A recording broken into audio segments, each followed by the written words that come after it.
La palabra mágica plástico proviene del griego plásticos, que significa simplemente moldear o dar forma. La necesidad de moldear y mejorar los materiales de la naturaleza es tan antigua como el hombre. El bronce, una mezcla de hierro y estaño que puede moldearse sometiéndolo al calor, fue, de algún modo, uno de los primeros plásticos.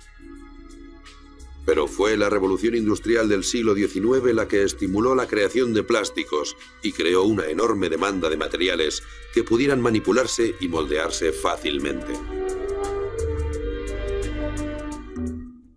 En el siglo XIX se quería desarrollar el marfil artificial. A mitad de siglo, el elefante africano estaba en peligro de extinción debido al exterminio que sufría por parte de los cazadores, quienes buscaban sus colmillos para convertirlos en bolas de billar.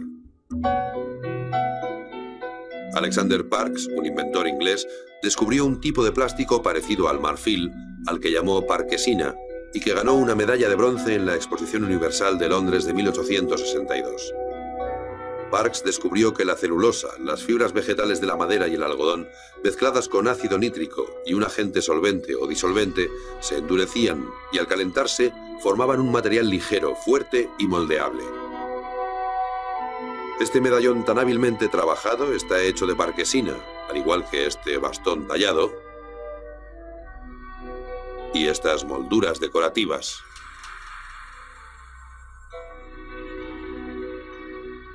Parkes quería producir parkesina a gran escala, pero no encontró un solvente económico, el ingrediente básico que mezclara la celulosa y el ácido nítrico. John Wesley Hyatt, impresor e inventor americano, tomó el relevo de Parkes. Hyatt tuvo varias ideas geniales. Para empezar, encontró el solvente mágico que uniría a la celulosa y el nitrato, era el alcanfor. También vio el potencial de este nuevo material, el plástico, que se podía producir a gran escala y convertir en infinitos productos. Y aún más importante, fue quien fundó las bases en las que se asentaría la nueva industria del plástico. Para ello, y valiéndose de sus extensos conocimientos de mecánica, diseñó y construyó muchas de las máquinas necesarias para manufacturar y moldear el plástico. Puesto que la celulosa era su ingrediente principal, Hyatt llamó celuloide al nuevo material. El celuloide acabaría convertido en 25.000 objetos distintos. El primero, la dentadura postiza, fue una alternativa a otras dentaduras de goma que resultaban más caras. Pero el celuloide despegó de verdad cuando a Hyatt se le ocurrió crear cuellos y puños de camisa postizos e impermeables.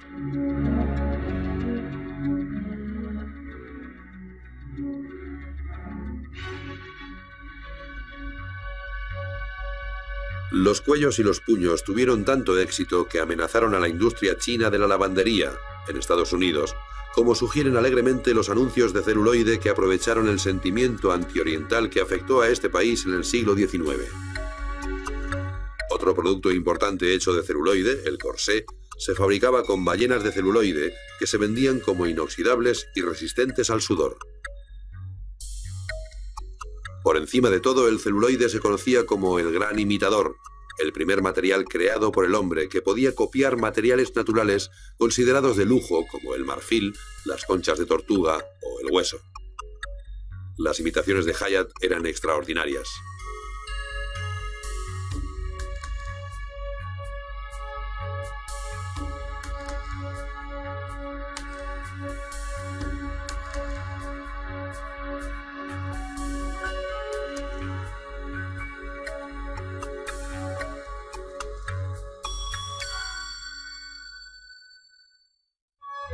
El éxito del celuloide fue espectacular. El primer plástico parecía capaz de casi todo, y cuando su inventor dio con una forma de cortar hojas finas de este material para utilizarlo como una capa continua, nació una nueva industria. A principios del siglo XX se producían cada año más de 36 millones de kilos de película. El celuloide tuvo éxito a pesar de contener un defecto mortífero. Al estar compuesto en gran parte de ácido nítrico, se trataba de un material extremadamente inflamable. Esto creó un problema insólito con las bolas de billar, que eran el producto para el que se había inventado el celuloide. A menudo, tras ser golpeadas, explotaban, provocando el caos y el terror entre los presentes.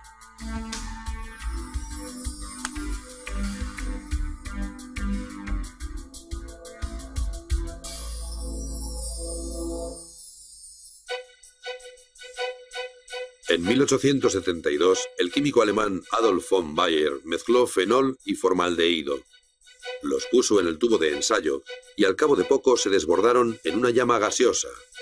Y entonces sucedió lo que los químicos llaman la reacción fenol-formaldehído. Se mezclaron y formaron una masa pegajosa y viscosa que no servía para nada. O por lo menos no servía para nada hasta que apareció Leo Baekeland, un brillante químico e inventor estadounidense que acabaría siendo considerado el padre de los plásticos modernos. Baekeland estudió la reacción fenol-formaldehído y observó que la sustancia pegajosa se volvía dura al calentarla y que tomaba la forma del continente en el que se hallaba. Sin embargo, la reacción fenol-formaldehído tenía un grave problema. Al calentarlos, los productos químicos emitían un gas que hacía que se solidificaran en una masa espumosa que se desmigajaba fácilmente. Como Hyatt se vio obligado a diseñar una forma efectiva de procesar el material. Lo consiguió al inventar el método de calor y presión, y al diseñar una máquina, el bakelizador, que calentaba los productos a altas temperaturas y los presionaba para expulsar el gas y crear un material suave, liso y duro. A este material, descubierto en 1907, lo llamó bakelita. La bakelita representó un paso de gigante en la historia del plástico. A diferencia del celuloide, que se componía básicamente de algodón y madera descompuestos, la bakelita era fruto del tubo de ensayo y no tenía analogía en la naturaleza. Cuando el fenol y el formaldehído reaccionaban al calor, formaban moléculas que no habían producido hasta entonces miles de millones de años de evolución. Había empezado realmente la era de las moléculas y los materiales creados por el hombre. Además, la bakelita dio origen a una nueva y extensa categoría de plásticos, los termoplásticos, que eran duros, resistentes, antiinflamables y prácticamente irrompibles, además de conservar indefinidamente su forma una vez moldeados. La bakelita, el material de los 1000 usos, permitió fabricar teléfonos, cámaras, relojes, radios, joyas y sí, bolas de billar que no explotaban. Tras la Primera Guerra Mundial, la bakelita fue considerada por los diseñadores como el material de su era, no porque imitara de forma efectiva los materiales tradicionales, sino porque era artificial, es decir, no natural. Las fibras artificiales llegaron en 1939 de la mano de Wallace Carothers y la empresa DuPont, que buscaban un sustituto para la seda natural. Carothers partió de sustancias de la propia seda y logró un nuevo polímero, la poliamida, que comercialmente se llamó nylon. A principios de siglo se desarrolló en Francia un material semisintético creado de celulosa tratada químicamente llamado rayón. Era una especie de seda para la mujer y se hizo muy popular, especialmente en los años 30, cuando formaba parte del 85% de las prendas de vestir. No obstante, el rayón tendía a deformarse, a pegarse a la piel e incluso a disolverse. En 1927, la empresa DuPont inició la investigación secreta de un nuevo tejido llamado Fibra 66. Al frente del proyecto estaba un científico de la Universidad de Harvard, Wallace Carothers, contratado para hacer investigación pura, es decir, investigación sin fines comerciales. Fue uno de los más importantes investigadores del nuevo material. Verificó y dibujó las estructuras encadenadas de las moléculas de plástico y desató la era del diseño molecular.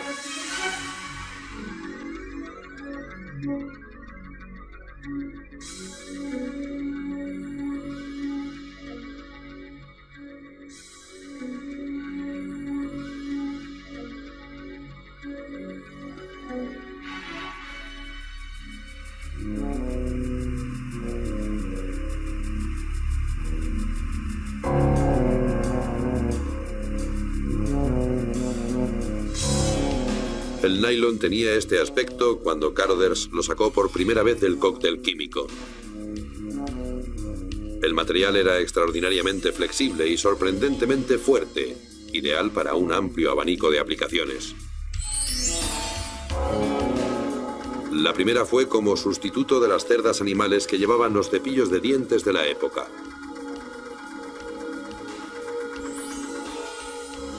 Pero la empresa DuPont tenía en mente un mercado más glamoroso y lucrativo, la seda, en concreto las medias de seda, que eran caras además de frágiles. DuPont invirtió mucho tiempo y dinero en diseñar la maquinaria necesaria para producir a gran escala el hilo de nylon y tejerlo para fabricar medias. El eco que produjeron las nuevas medias fue extraordinario. La empresa anunció que eran fuertes como el acero, finas como una tela de araña. Los periodistas afirmaron que no se hacían carreras en la fibra milagrosa, ni con un cigarro encendido, una lima de uñas, una navaja de afeitar o un soplete. A principios de 1940 se puso a la venta y en un solo día todas las existencias de medias de nylon, 5 millones de pares, se habían agotado. Pero la locura del nylon acabó al cabo de unos meses, cuando Japón atacó Pearl Harbor. Todo el nylon, unos 30 millones de toneladas, fue requisado para la guerra y se usó mayoritariamente para los paracaídas. El 14 de febrero de 1946, tras el fin de la contienda, las medias volvieron a las tiendas y su éxito fue aún más arrollador.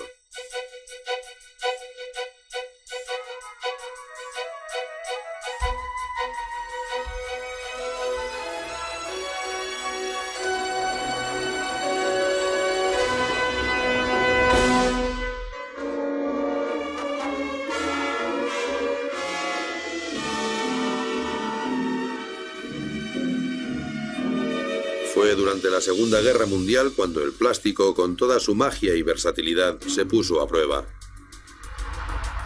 Debido a la escasez de materiales, la industria tuvo que imitar, duplicar y mejorar los recursos naturales difíciles de conseguir, especialmente el caucho. Durante la guerra, la necesidad militar de caucho fue muy alta.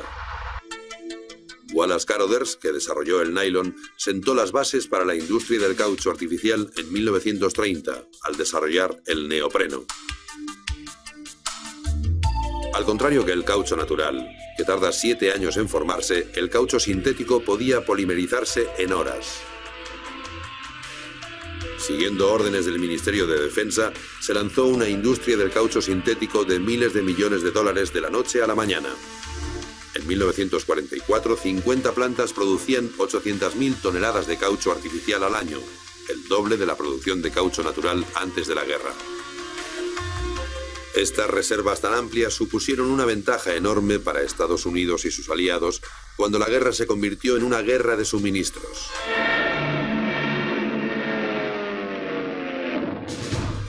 El plástico ofrecía una ayuda crucial en otro frente, el asedio aéreo al que fue sometida Gran Bretaña por parte de la aviación alemana. La aviación alemana, con más de 4.000 aviones, empezó a atacar Londres en 1940. El país era defendido por la pequeña y anticuada Fuerza Aérea Real Inglesa, la RAF. Sorprendentemente, los británicos ganaron la guerra aérea y lo hicieron con la ayuda de un plástico secreto llamado polietileno. El polietileno era un aislante eléctrico excepcionalmente resistente y muy ligero. Era la única sustancia conocida que podía aislar los equipos de radar de alto voltaje sin añadir excesivo peso a los aviones. En consecuencia, los pilotos británicos podían llevar radares en los aviones, lo que les daba una ventaja vital de noche y con niebla. La contribución menos conocida y más espectacular del plástico durante la guerra fue el teflón, un material muy resbaladizo que más tarde se utilizó como superficie antiadherente en cazuelas y sartenes.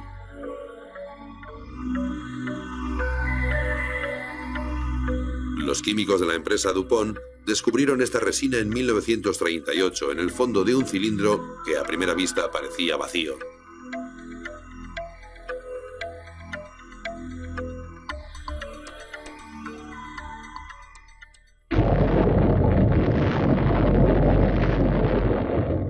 En 1944 se le encontró una utilidad cuando los científicos, en la carrera por partir el átomo, buscaban algo con propiedades singulares.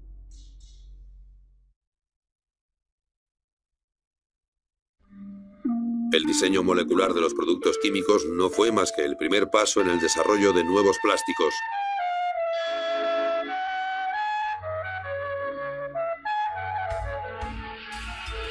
La materia prima química de los plásticos tenía que producirse a gran escala. Eran sustancias gruesas, vastas, mantecosas, que a menudo parecían sacadas del caldero de una bruja.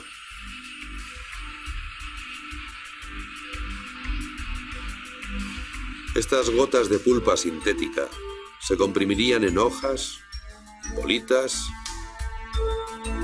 polvos y resinas que podían convertirse en hebras y en películas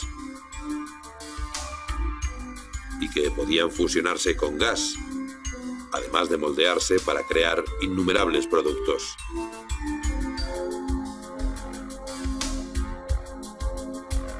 Este era, más que cualquier otro, el milagro de los plásticos, la pura plasticidad, la posibilidad de transformarlo en cualquier forma imaginable.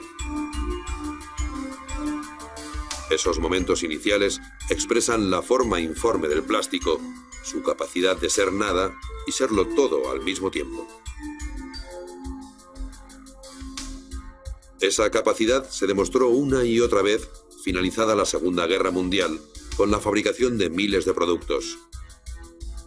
Uno de los productos que tuvo mayor aceptación fue una línea de fiambreras llamadas Tupperware.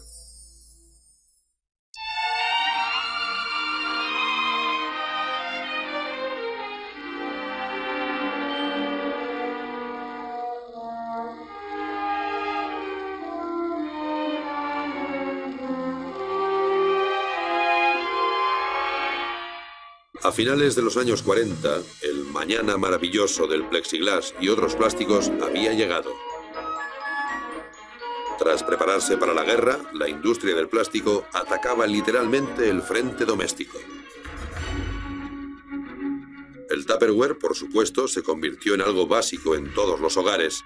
Esta línea de fiambreras revolucionaria diseñada por el empresario del plástico Earl Tupper estaba hecha de polietileno, el mismo plástico que había permitido a los británicos mejorar el radar. Los contenedores elegantemente simples de Tupper eran tan innovadores que las amas de casa no sabían qué hacer con ellos cuando los veían en las tiendas. El Tupperware empezó a venderse a través de la venta directa con las famosas meriendas de Tupperware, en las cuales se mostraba a los clientes sus posibles usos y aplicaciones. El Tupperware, publicitado como arte por 39 centavos, formaba parte de la colección permanente del Museo de Arte Moderno de Nueva York. Tupper lo vendía con garantía de por vida y ayudó a mejorar la reputación de los plásticos de uso diario como bienes de calidad más que como objetos de usar y tirar. Los laminados, como la fórmica, fueron otro plástico revolucionario de la posguerra. La fórmica fue calificada como la maravilla que se limpia fácilmente y transformó las tiendas y grandes superficies con una increíble variedad de diseños.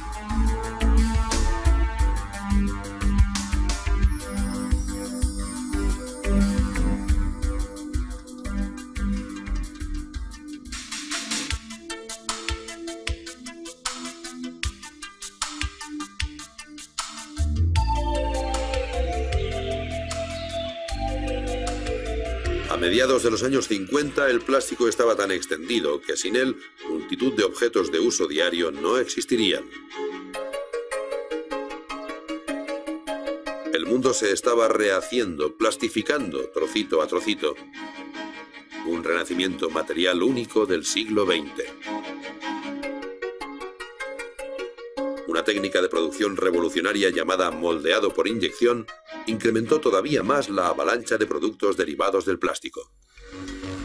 Entre otros hitos del plástico durante los años 50 se encuentran la espuma de poliuretano, el Corvette de 1953, con carrocería ultraligera pero resistente de fibra de vidrio, la película transparente que prometía aislamiento total de gérmenes y olores extraños, los muebles moldeados en una sola pieza para adaptarse al cuerpo, y una nueva necesidad, la televisión, insertada como las radios de la época en una carcasa de fenol tipo baquelita.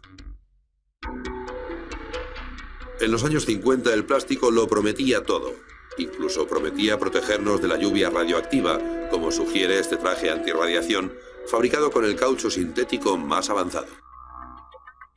Cuando los exploradores rescataron los tesoros del Titanic hace algunos años, uno de los aspectos más sorprendentes del botín debió ser que no había ni un elemento hecho de plástico.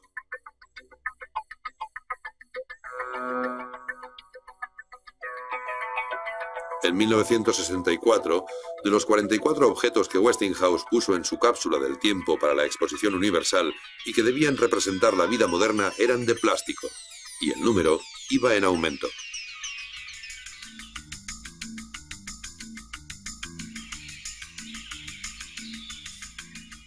El plástico se usaba para construir hogares futuristas, como esta cúpula geodésica en las montañas de Hollywood, erigida en un solo día.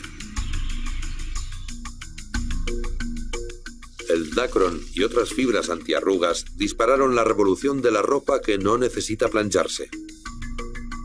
El vidrio artificial, hecho de monofilamento de nylon hilado en una entretela de poliéster, empezó a utilizarse en 1964.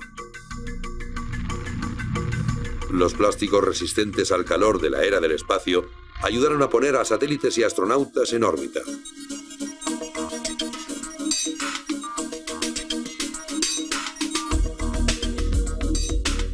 La moda también acogió el plástico y se adentró en estilos de la era espacial. Incluso el mundo del arte quedó fascinado por el plástico. En 1969, los artistas Christo y Jean-Claude envolvieron 2,5 kilómetros de costa australiana con 93.000 metros cuadrados de tejido sintético y 56 kilómetros de cuerda de polipropileno.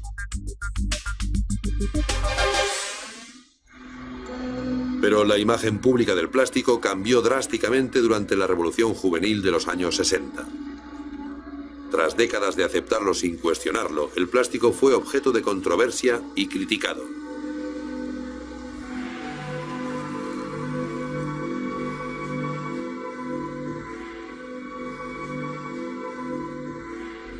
Miles de millones de botellas de refrescos y de bolsas de plástico contribuyeron a su mala imagen, llenando los basureros de residuos no biodegradables que podían durar millones de años.